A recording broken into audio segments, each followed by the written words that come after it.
Kehadiran kecerdasan buatan atau AI menjadi lompatan besar dalam sejarah perkembangan teknologi di dunia. Kemunculan tools generatif AI di tahun 2022 semakin menegaskan bahwa kecanggihan teknologi bisa mewujudkan fantasi menjadi kenyataan. Di antaranya adalah bisa mengubah wajah saya, atau bahkan suara saya, dan cuaca di sekeliling saya. Karena itu tidak mengherankan, penggunaan AI kini meluas di berbagai bidang. Namun tentu saja kehadiran potensi besar ini juga membawa resiko yang besar karena masifnya penyebaran disinformasi dan misinformasi yang memanfaatkan teknologi AI. Kini AI atau kecerdasan buatan telah menjadi instrumen yang bermanfaat untuk membantu meningkatkan produktivitas di berbagai bidang.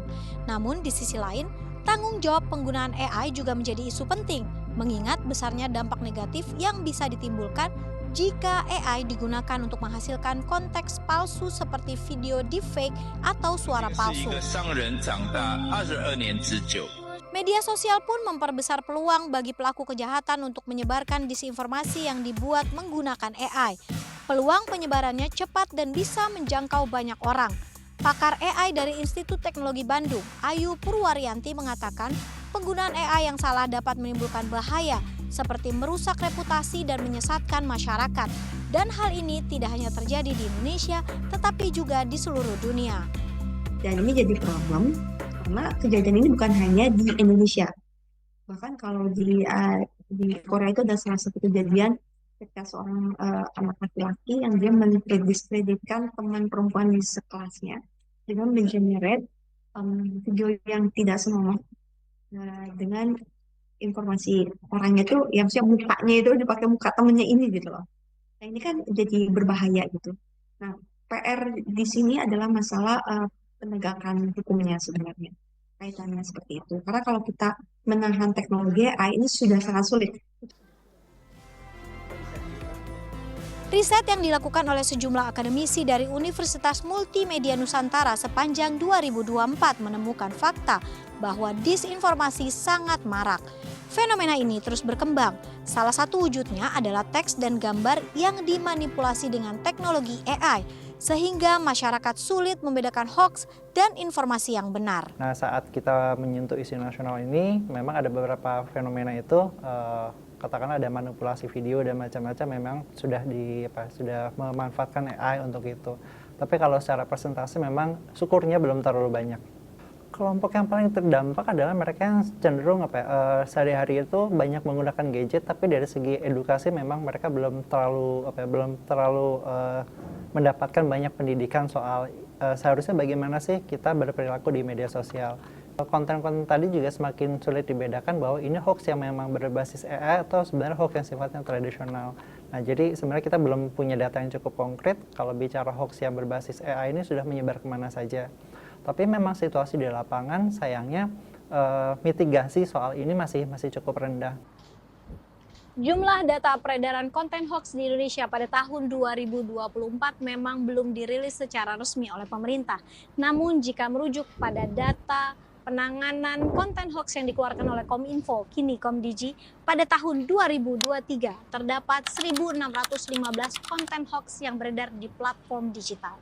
Jumlah ini jauh lebih banyak dengan temuan pada tahun 2022 di mana terdapat 1.528 konten hoax yang beredar di platform digital. Hal ini menunjukkan adanya tren peningkatan peredaran konten hoax di Indonesia setiap tahunnya. Bahkan sejak tahun 2018, Tim Aduan Konten Internet atau Tim AIS Ditjen Aptika Kominfo telah menangani sebanyak 12.547 konten hoax di platform digital yang beredar di Indonesia. Penyebaran disinformasi dan misinformasi yang memanfaatkan AI menjadi masalah yang muncul di banyak negara. Akademisi lintas negara kini tengah mengembangkan alat untuk mendeteksi hoax berbasis AI karena dampak yang ditimbulkannya bisa menyebabkan kerusakan serius. Di masa mendatang, alat ini diharapkan dapat membantu masyarakat mengklasifikasi mana informasi yang benar dan mana yang palsu. Kebetulan kita kerjasama berkolaborasi dengan 3 negara ya untuk riset collaboration, itu Malaysia dan Filipina. Itu kebetulan saya menjadi divisi untuk kepala untuk risetnya.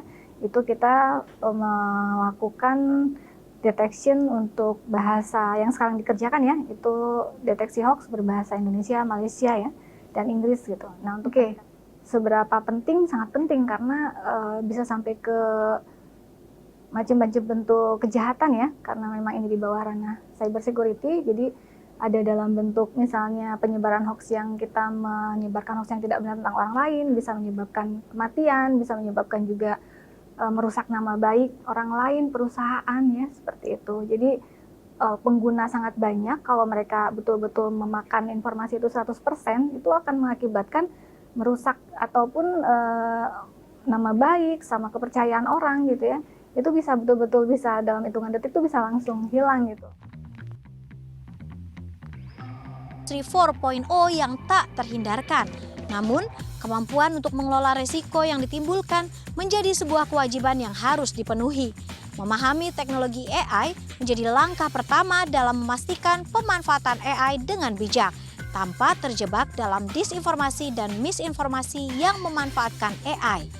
Literasi AI pun menjadi sangat penting, terutama bagi masyarakat Indonesia yang saat ini belum sepenuhnya memahami potensi dan resiko teknologi ini. Berbasis pada literasi digital, sehingga kita harus cukup memiliki kemampuan, yaitu kita harus cakap secara digital, kemudian kita juga memiliki kemampuan untuk membedakan mana informasi yang benar dan tidak, begitu ya, sehingga tidak terpengaruh menjadi suatu berita yang hoax. Kemudian juga kita memahami budaya digital serta keamanan digital.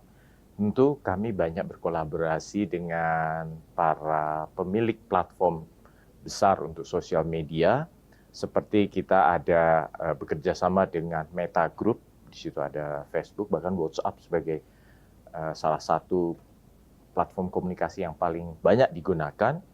Kemudian kita juga ada dengan TikTok, kemudian juga ada platform lokal, ada Tokopedia dan lain sebagainya yang berkaitan dengan e-commerce gitu ya. Dan berbagai hal yang banyak dimanfaatkan oleh masyarakat. Undang-Undang Nomor 1 Tahun 2024 tentang perubahan atas Undang-Undang Nomor 11 Tahun 2008 tentang Informasi dan Transaksi Elektronik serta Undang-Undang Nomor 1 Tahun 2023 tentang KUHP menjadi landasan hukum dalam menghadapi tantangan terkait penyebaran disinformasi dan misinformasi yang menggunakan AI. Tentu saja hal ini dimaksudkan agar penggunaan teknologi ini bisa memberikan hasil yang maksimal tanpa menimbulkan dampak negatif bagi masyarakat. Namun tentu saja literasi AI, literasi digital serta kolaborasi antar instansi menjadi kunci untuk menghadapi tantangan ini. Sufiani Tanjung, Angga Cita Kusuma, Jakarta.